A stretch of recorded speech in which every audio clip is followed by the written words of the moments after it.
क्या तुमने जादुई चेहरे की कहानी सुनी है? नहीं। ठीक है, मैं तुम्हें जादुई चेहरे की कहानी सुनाती हूँ।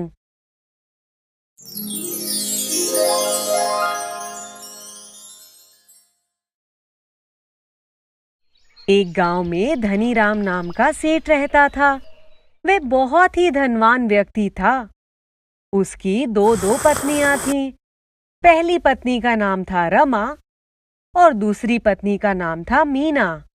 छोटी पत्नी मीना दिखने में बहुत ही खूबसूरत थी। उसके काले घने बाल थे। उसकी सुंदर नीली आंखें थीं।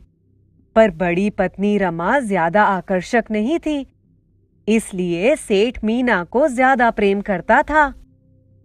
रमा दिल की साफ और शालीन औरत थी। वह घर के सारे काम करती थी, लेकिन मीना पूरे दिन भर शीशे के आगे बैठी रहती और सचती रहती। एक दिन धनीराम ने अपनी छोटी पत्नी मीना को आवाज देते हुए कहा, मीना, ओ मीना, जरा यहाँ आना। परंतु तब मीना अपने बाल संवार रही थी, तो उसने सेठ की आवाज सुनकर भी जवाब नहीं दिया। जब मीना नहीं गई तो रमा सेठ के पास गई, तो सेठ ने उसे देखते ही कहा, मैंने मीना को बुलाया है, तुम क्यों आई हो यहाँ? मीना अपने बाल संवार रही थी, तो मैं आ गई। कोई काम है तो बताओ। तभी मीना भी वहां आ गई और आते ही रमा पर चिल्लाने लगी, मुझे आने में देर क्या हो गई? तुमने तो मेरी शिकायत करना ही शुरू कर दिया। नहीं नहीं, मैं तुम्हारी शिकायत नहीं कर रही थी। मैं तो बस हाँ, वो सब मुझे पता है। चापलूस कहीं की। हाँ। उन दोनों में झगड़ा बढ़ता देख धनीराम ने रमा से कहा, अरे रमा, तुम ही रहने दो। क्या छोटी छोटी बात पर झगड़ा शुरू कर देती हो? जाओ मेरे लिए एक गिलास पानी लेकर आओ। जब रमा पानी लेने के लिए गई तो धनीराम ने मीना से कहा, सुनो, मैं व्यापार के लिए दूसरे शहर जा रहा हूँ। 1 महीने बाद लौटूंगा। पर तुम ये बात रमा को मत बताना, क्योंकि मैं चलते समय उसका मनहूस चेहरा भी नहीं देखना चाहता हूँ। हाँ ठीक है, पर आप मेरे लिए शहर से नई साड़ियाँ और गहने लेकर आना। उन दोनों की बातें रमा ने चुपके से सुन ली थी और सेठ की ऐसी बातें सुनकर उसे बहुत बुरा लगा। पर फिर भी उसने भगवान से कहा, हे भगवान, मुझे कुछ नहीं चाहिए, बस मेरे पति की रक्षा करना। सेठ के जाने के बाद रमा के प्रति मीना का व्यवहार और ज्यादा बिगड़ गया था और हर छोटी छोटी बात पर वे रमा पर चिल्लाने लगती। एक बार दोनों में कहा सुनी हो गई तो मीना ने रमा से कहा, तुम कुरूप हो, तुम्हें कोई प्यार नहीं करता, तुम किसी भी काम के लायक नहीं हो। मीना की ऐसी बातें सुनकर रमा बहुत ज्यादा दुखी हो गई और घर छोड़कर जंगल में चली गई।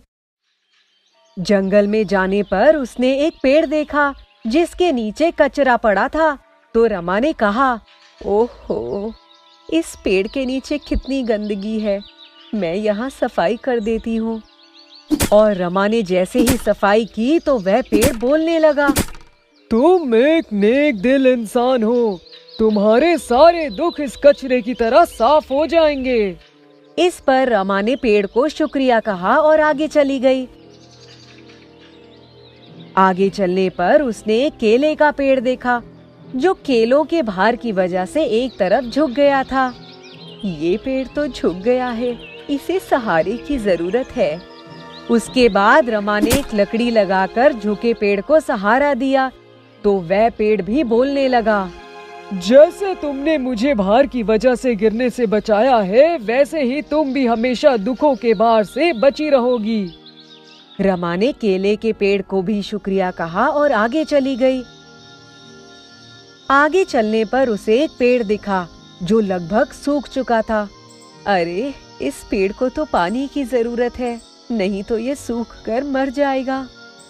और रमा पास के तालाब से पानी लाकर उस पेड़ को डालती रही तो वह सूखा पेड़ अचानक से हरा भरा हो जाता है और बोलने लगता है, जिस प्रकार तुमने मुझे वापस खूबसूरत बनाया है, वैसे ही तुम हमेशा खूबसूरत रहो। जाओ पास के तालाब में डुबकी लगा कर आओ। और रमा ने पेड़ के कहने पर तालाब में डुबकी लगाई। देखते ही देखते वे किसी परी के समान खूबसूरत हो गई और उसका चेहरा भी चमकने लगा। अरे वाह, मैं तो बिल्कुल ही बदल गई। धन्यवाद, तुमने मेरी सहायता की। और फिर रमा जल्दी से वापस अपने घर गई तो मीना उसे देखकर बिल्कुल चौंक ही गई। तुम तो बिल्कुल ही बदल गई हो। आखिर तुम इतनी खूबसूरत कैसे हो गई? तो रमा ने उसे सारा वाकया सुनाया तो मीना ने कहा, मैं भी वहां जाऊंगी और तुमसे भी ज्यादा खूबसूरत जादुई चेहरा लेकर आऊंगी। हाँ। उसके बाद मीना रमा के बताए रास्ते पर जाती है तो उसे भी वही पेड़ दिखते हैं, पर उनकी तरफ ध्यान नहीं देती। तो एक पेड़ ने खुद मीना से कहा, मेरे आसपास बहुत कचरा पड़ा है, तुम थोड़ा साफ कर दो। तो इस पर मीना ने कहा, मैं यहाँ कोई सफाई करने नहीं आई हूँ, तुम बस मुझे उस तालाब का पता बता दो जो जादुई चेहरा देता है। और इस तरह मीना सभी पेड़ों को उनके काम के लिए मना करती गई और तालाब का पता पूछती गई। और फिर अंत में वह तालाब तक पहुंच ही जाती है तो वह झट से उसमें डुबकी लगाती है तो वह खूबसूरत होने की बजाय कुरूप हो जाती है। ये देख मीना चिल्लाने लगी, तुमने मेरे साथ ऐसा क्यों किया? तो पेड़ों ने जवाब दिया, ये तालाब वैसा ही चेहरा देता है जैसा तुम्हारा मन है। तुम एक बुरे और घमंडी मन की इंसान हो। तुमने हमेशा अपने रूप पर घमंड किया है और रमा के साथ बुरा बर्ताव किया है, इसलिए तुम्हें ये मिला क्योंकि तुम इसी की हकदार हो। इनके बाद मीना अपने किए पर बहुत दुखी हुई, परंतु रमा सेठ के पास रहती और मीना अपने किए पर रोती रहती। देखा, किसी के साथ बुरा व्यवहार करने का फल कितना बुरा होता है। हाँ, अगर मीना कभी बुरा बर्ताव नहीं करती तो उसे भी खूबसूरत वाला जादुई चेहरा मिलता और खुशी से रहती। मो और जो अपने कमरे में सोने जा रहे थे। गुड नाइट जो। मुझे अभी नींद नहीं आ रही है, क्या तुम मुझे कोई कहानी सुना सकती हो? कहानी? हाँ, सुनाती हूँ।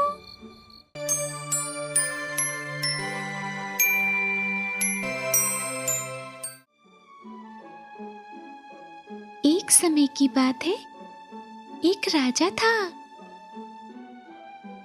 जिसकी 12 बेटियां थीं।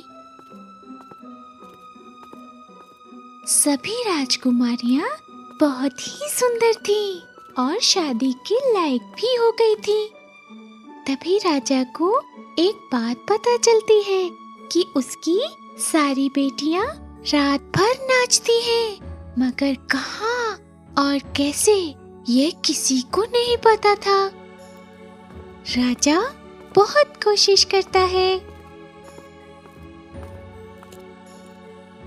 मगर पता नहीं लगा पाता। राजा थक हार के ऐलान करता है कि जो कोई भी यह राज का पता लगाएगा वह अपनी मनपसंद की राजकुमारी से शादी कर सकता है। अगर वह इस बात का पता 2 दिन में नहीं लगा पाया तो वो सजा का हकदार होगा। यह बात आग की तरह चारों तरफ फैल गई।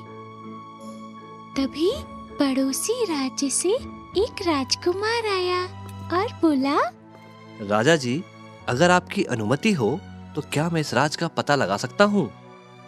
राजा उसका स्वागत करता है और उसे राज का पता लगाने की अनुमति दे देता है।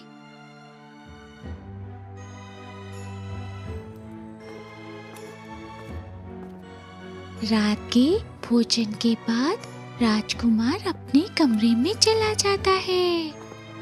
उसका कमरा राजकुमारियों के कमरे के पास में ही था ताकि वो उन पे नजर रख सके।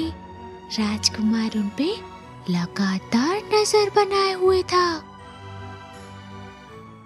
तभी एक राजकुमारी उसके कमरे में आती है और उसे शरबत पीने को देती है। राजकुमार शरबत पी लेता है। थोड़ी देर बाद उसका सर घूमने लगता है। वो सो जाता है।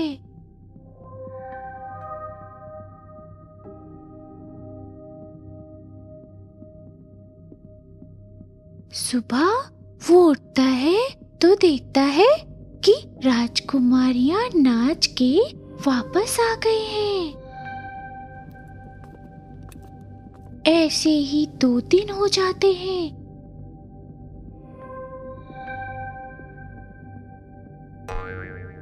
लेकिन वो राज का पता नहीं लगा पाता।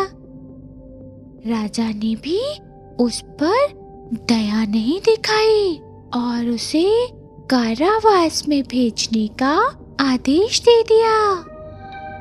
ऐसे ही बहुत लोग आते हैं, मगर राजा सबको कारावास में भेज देता है।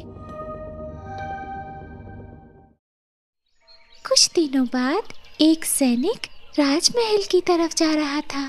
तभी उसे रास्ते में एक बूढ़ा मिलता है। वह बहुत सारा सामान लेके जा रहा था। वो सैनिक उसकी मदद करता है।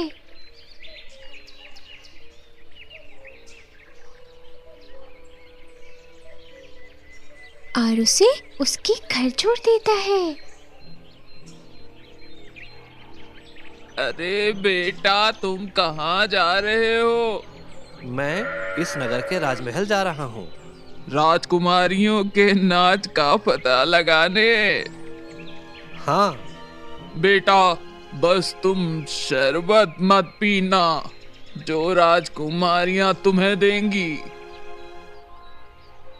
और ये लो जादुई चादर, इसे पहनकर तुम अदृश्य हो जाओगे और किसी को दिखाई नहीं दोगे बेटा। सैनिक वह चादर लेके महल की तरफ बढ़ता है। रात के भोजन के बाद उसे कमरे में छोड़ दिया जाता है, जो कमरा राजकुमारियों के कमरे के पास में होता है। थोड़ी देर बाद सबसे बड़ी राजकुमारी उसके कमरे में आती है। ये शरबत आपके लिए हमारी तरफ से। जी राजकुमारी।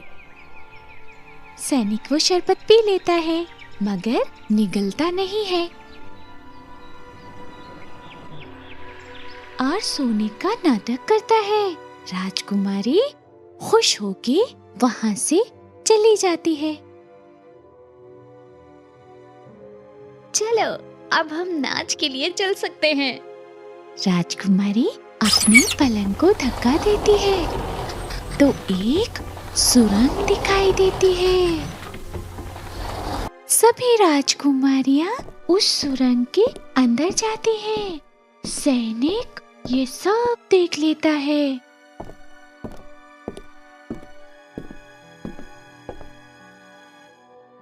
और चादर पहन के उनके पीछे चलने लगता है।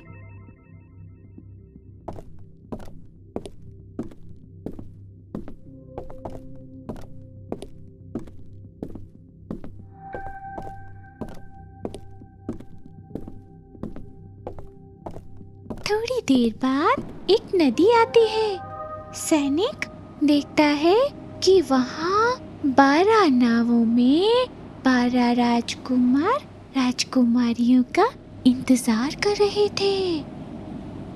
राजकुमारियां एक एक करके अपनी अपनी नाव में बैठती हैं और राजकुमार नाव चलाना शुरू करते हैं।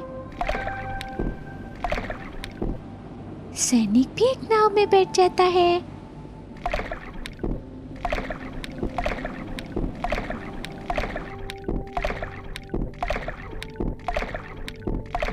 अरे, आज नाव कुछ ज्यादा भारी लग रही है।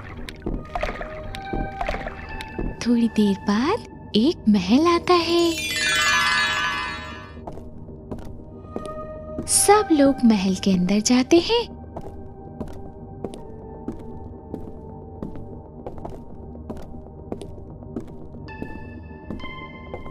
और राजकुमारियां अपने अपने राजकुमारों के साथ नाच करती हैं।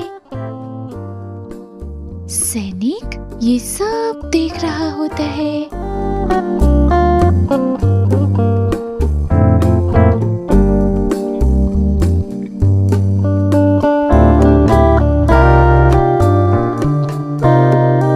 पूरी रात नाच चलता है।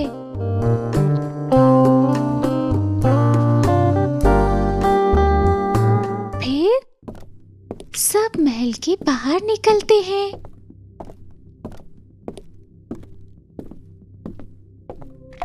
और वापस नाव में बैठते हैं। और राजकुमार राजकुमारियों को नदी के किनारे छोड़ देता है। राजकुमारियां सुरंग से अपने कमरे में वापस पहुंच जाती हैं। सैनिक भी अपने कमरे में आकर सो जाता है। सुबह सैनिक को राज दरबार में बुलाया जाता है। सैनिक राजा को सब कुछ बता देता है। राजा राजकुमारियों को बुलवाता है।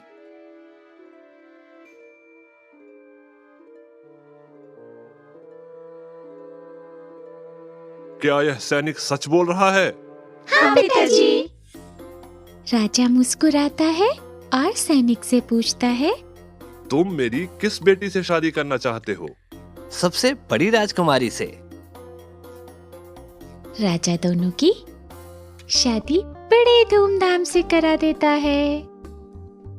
जो तुम तो सो गए।